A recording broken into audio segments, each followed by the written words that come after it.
Welcome back, everyone. I'm Micheal Ives, in with your sports. I have a special guest today. Pleased to announce Brad Oleson joining us here in the studio.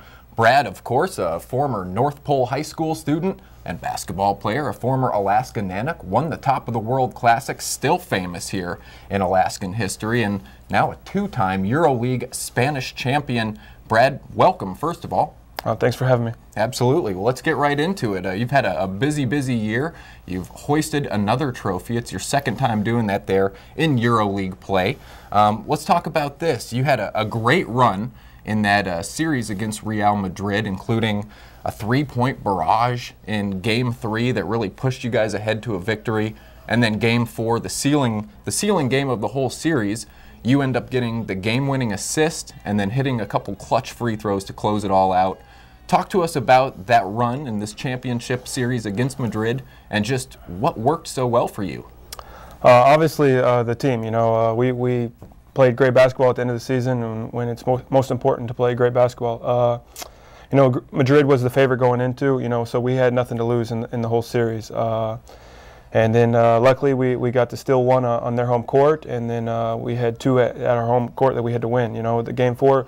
It was a big game for us because we didn't want to go back and play Game 5 in Madrid. It would have been a tough game to win, and luckily enough, we were able to win Game 4. And I did have the ball at the end, and I had to throw it up. It's a once in a lifetime opportunity. To win a championship, have the ball and throw it up. So it was a pretty special feeling. I remember very well Michael Jordan, Magic Johnson, Larry Bird, the famous Dream Team in 1992. Strolled into Barcelona for that Summer Olympics and just ignited Spain in this kind of basketball frenzy. You've been there, you've been working, you've been playing basketball there. Does that kind of passion for hoops still exist in Spain? And what's the fan support like there in Barcelona?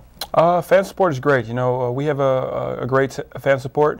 And all around Spain, there's 18 teams in our Spanish league, and every game is usually a full gym. So it's the fans love basketball over there, and for Spain, they have a great class of players that were born in '80. They have, probably 5 or 6 players that played in the NBA: Paul Gasol, Juan Carlos Navarro, Raul Lopez. A lot of players that came in that '80 class that are great players. And then obviously they probably experienced the '92 Olympics. They were kids, and so yeah, it's basketball is a rich sport over there, and lots of fans. You're a North Pole kid, North Pole, Alaska, small town, making it big. Talk about that. You had to battle and fight your way to international recognition.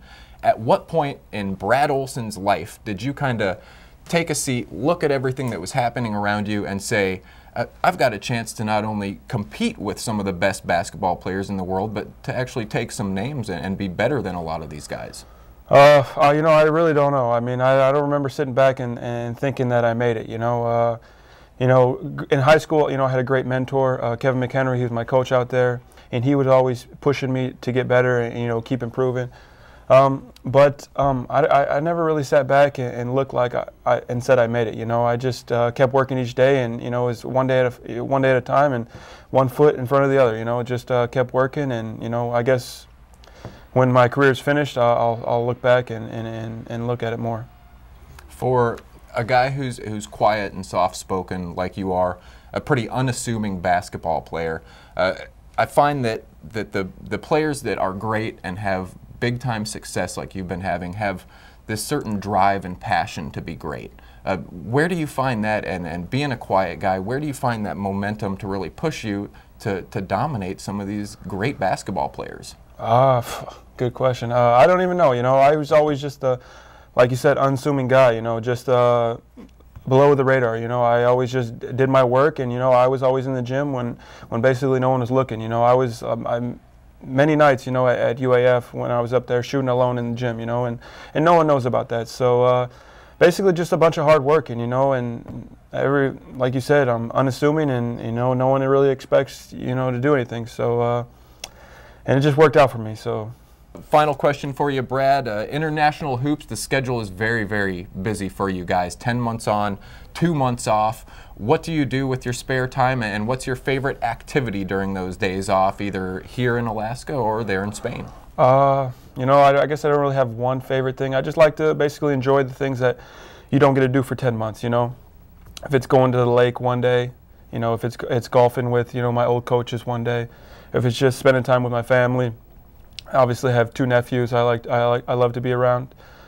So basically just the things you take for granted, you know, and the 10 months, you know, you don't really get to do them. So just this normal stuff, you know, nothing special, and just hanging out and enjoying the people around you. Fantastic, man. Well, I'm glad you got to come back to Fairbanks and North Pole and spend time with your family just like that. Me too. I appreciate it, Brad. Thanks for joining us.